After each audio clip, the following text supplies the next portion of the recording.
Il devient le plus jeune ministre de l'Éducation nationale sous la Ve République. Gabriel Attal, 34 ans, remplace Pape Ndiaye, rue de Grenelle. L'universitaire, sans expérience politique, n'aura pas réussi à imprimer sa marque au gouvernement. La société civile s'efface dans ce nouvel exécutif.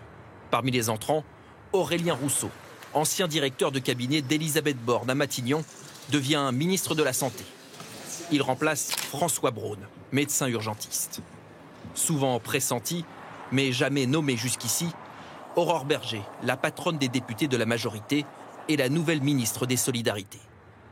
Elle succède à l'ancien patron de la Croix-Rouge, Jean-Christophe Combes, lui aussi remercié. Tous les nouveaux entrants ont un profil plus politique. Thomas Cazenave, au compte public. Philippe Vigier, aux Outre-mer. Sabrina Agresti-Roubache, une proche du président, à la ville. Fadila Katabi, aux personnes handicapées. Et Prisca Thévenot, à la jeunesse. Tous viennent des bancs de l'Assemblée nationale. Au logement, c'est le maire de Dunkerque, Patrice Vergriette, qui est désigné. Du côté des sortants, c'est une fidèle de la première heure qui s'en va. Marlène Schiappa est contrainte de quitter son poste après l'affaire des subventions du fonds Marianne. Au total, 8 ministres sortent du gouvernement.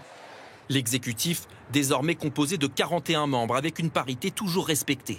Un remaniement sans grande tête d'affiche, déjà attaqué par les oppositions. Ils n'ont pas un vivier très important parce qu'ils ne sont pas majoritaires et qu'ils ont un peu fait le tour de leurs compétences. C'est bien leur problème pour une politique qui va être toujours la même et qui met le pays dans une impasse. La France fait face à un chaos sécuritaire, migratoire, économique, social. Et la réponse, c'est de tout petits ajustements qui ne changeront rien. La nouvelle équipe est attendue demain matin à l'Élysée pour le premier conseil des ministres du gouvernement Borne 3.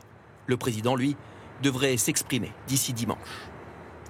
Et en attendant ce Conseil des ministres, demain, les passations de pouvoir ont déjà commencé. Il y a quelques instants, Gabriel Attal est arrivé rue de Grenelle pour remplacer Pape Ndiaye, applaudi ici au ministère de l'Éducation nationale.